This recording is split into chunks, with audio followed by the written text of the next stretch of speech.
আসসালামু আলাইকুম। আজকে আমি চলে আসলাম আপনাদের সুন্দরভাবে এই বনটা বানিয়ে দেখিয়ে দেবো, ক্রিমও ঢুকিয়ে দেখিয়ে দেবো। তাহলে চলো ভিডিওটা শুরু করা যাক। আমরা একটা বাটিতে 1 কাপ আটা নিয়ে নেব। চামচ এবার আমরা ইস্ট দিয়ে নেব।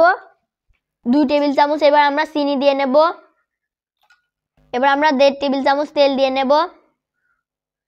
1 চিমটি লবণ দিয়ে নেব। এবার আমরা কুসুম দুধ নিয়ে নেব 1/4 কাপ। এবার আমরা অল্প অল্প করে কুসুম গরম পানি দেব আর দিয়ে মাখাবো, দিয়ে একটা সুন্দর ডো তৈরি করে নেব।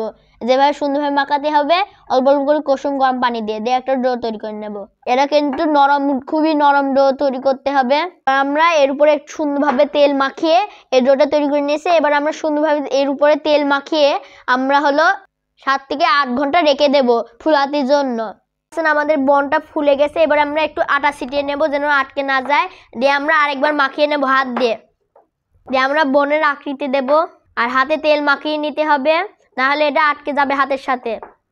এই যে আমরা এটা মাখিয়ে নিয়েছি। এবার আমরা এভাবে আমরা গোল করে নেব সুন্দরভাবে। এই যে এভাবে গোল করে নিতে হবে, এরকম করতে হবে 2 হাত দিয়ে। এরকম বনের আকৃতি দিতে হয় এভাবে, দিয়ে এরকম করে একটা গোল হয়ে গেল। এই যে আমরা এভাবে সুন্দরভাবে গোল করে নিয়েছি। এবার আমরা আধা ঘন্টার জন্য এই বনটা রেখে দেবো ফুলাতি দেওয়ার জন্য। তাহলে আমরা আধা ঘন্টা পর ফিরে আসছি। তাহলে আমরা আধা ঘন্টার পর ফিরে আসলাম। দেখতে পাচ্ছেন আমাদের এই বনটা সুন্দরভাবে মেলাখানিক ফুলে গেছে। এবার আমরা এটা ভাজবো। আমরা এই যে ভাজতে দিয়েছি, আমরা ভাজা হয়ে গেছে। এটা ভাজে ফেলতে হবে, এটা তেলের উপরে ছেড়ে দিতে হবে এই বনটা। তারপরে এবার আমরা তেলটা সেকে তুলে নিয়ে এসছি, এরকম করে তুলে নিতে হবে। দেখতে পাচ্ছেন আমাদের এই বনটা হয়ে গেছে। আপনারা ক্রিম দিয়ে বা চকলেট দিয়েও খেতে পারেন।